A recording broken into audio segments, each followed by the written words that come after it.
Selamat siang.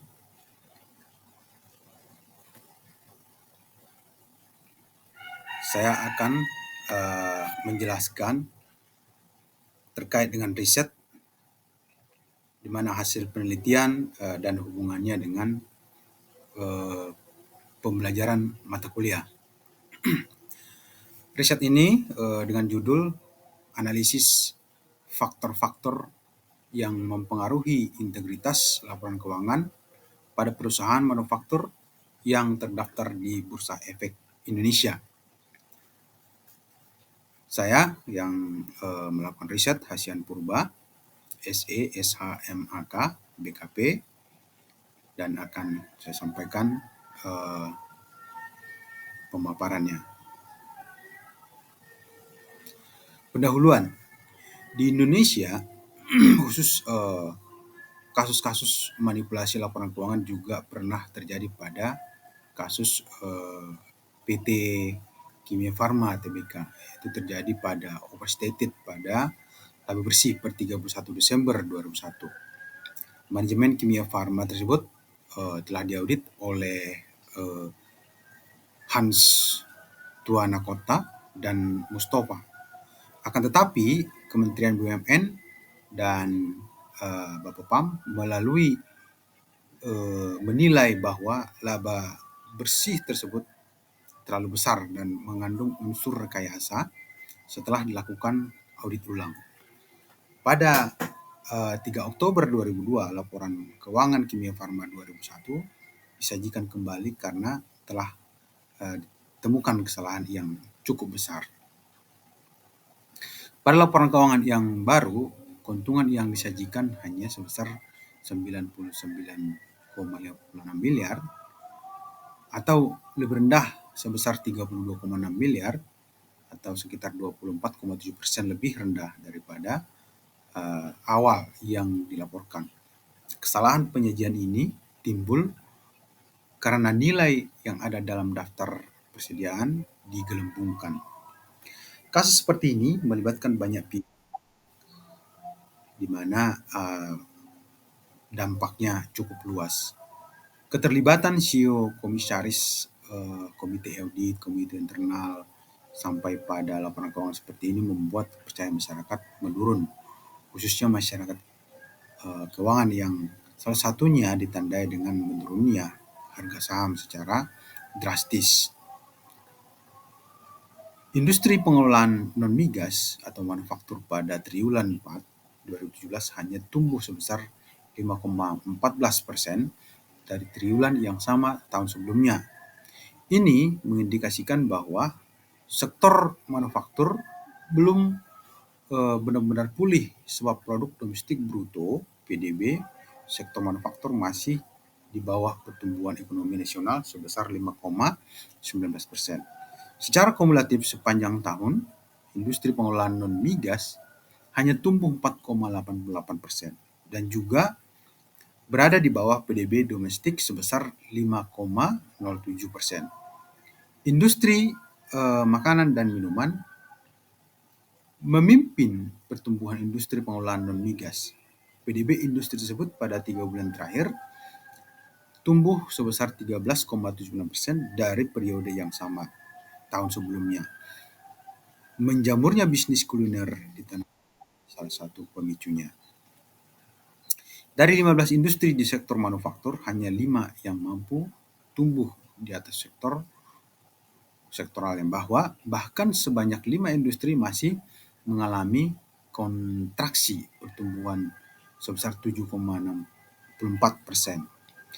Kenaikan cukai rokok yang mulai diberlakukan sejak awal 2018 bakal membebani industri pengelolaan tembakau. Berdasarkan latar belakang masalah yang telah diuraikan, maka rumusan masalah penelitian ini yakni apakah integritas laporan keuangan berpengaruh terhadap komisaris independen, kemudian kepemilikan industrial, financial distress, reputasi kantor akuntan publik, dan spesialisasi industri auditor. Metode penelitian yang dipakai dalam kegiatan penelitian ini dengan memakai sifat penelitian sebagai berikut. yaitu mixed method research, menyangkut kombinasi antara metode kualitatif dan kuantitatif. Dalam satu penelitian, yaitu oleh Risa Ayuista dan Dokman Magnitius Morang, data yang digunakan dalam penelitian ini adalah data sekunder yang berupa laporan keuangan perusahaan pertambahan,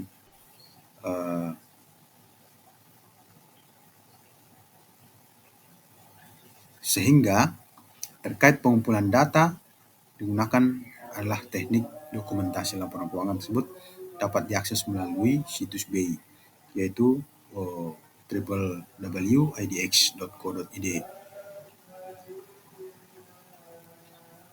Dalam penelitian ini, analisis deskriptif digunakan untuk mengetahui tingkat integrasi laporan keuangan. Analisis regresi linear sederhana. Analisis regresi linear ini digunakan untuk menguji pengaruh parsial variabel independen terhadap variabel independen. Apabila nilai T hitung lebih besar dari nilai T tabel dan probabilitas signifikansi kurang dari 0,05%, maka HO ditolak dan hipotesis alternatif yang menyatakan variabel independen secara individual mempengaruhi variabel dependen diterima. Nah, sebagai hasil berdasarkan data bisa dilihat pada tabel yang sudah ditampilkan. Kemudian hasil uji fungsi yang ditampilkan dalam tabel berikut, tabel 4 menunjukkan bahwa nilai F utang sebesar 4,028 dan nilai F tabel sebesar 2,16 dan nilai signifikan sebesar 0,002. Kemudian berdasarkan tabel 5, hasil pengujian statistik dapat dijelaskan nilai T tabel untuk probabilitas 0,05. Kemudian dan derajat bebas DF sama dengan N dikurangi K atau dengan angka 140 kurang 6, itu sama dengan 134.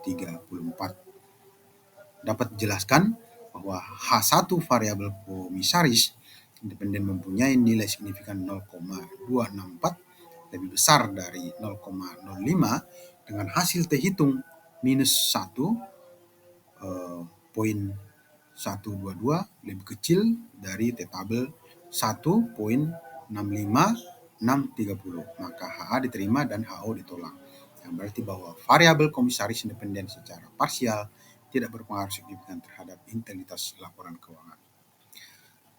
Kemudian kita lanjut langsung pada poin H5, variabel spesialisasi industri auditor mempunyai nilai signifikan 0,123 lebih besar dari 0,05 dengan hasil T hitung minus 1,552 lebih kecil dari T tabel 1,65630, maka H ditolak dan HO diterima. Yang berarti bahwa variabel spesialisasi auditor secara parsial tidak berpengaruh signifikan terhadap integritas laporan keuangan. Sebagai kesimpulan, berdasarkan analisis data, variabel komisaris independen secara parsial tidak berpengaruh signifikan terhadap integritas laporan keuangan. Berdasarkan analisis data variabel kepemilikan institusional secara parsial tidak berpengaruh signifikan terhadap integrasi laporan keuangan. Berdasarkan analisis variabel finansial distress secara parsial tidak berpengaruh signifikan terhadap integritas laporan keuangan, dan berdasarkan analisis data variabel reputasi kantor akuntan publik secara parsial berpengaruh signifikan terhadap integritas laporan keuangan. Berdasarkan analisis data variabel spesialisasi auditor secara parsial berpengaruh signifikan terhadap integritas laporan keuangan. Sekian dan terima kasih.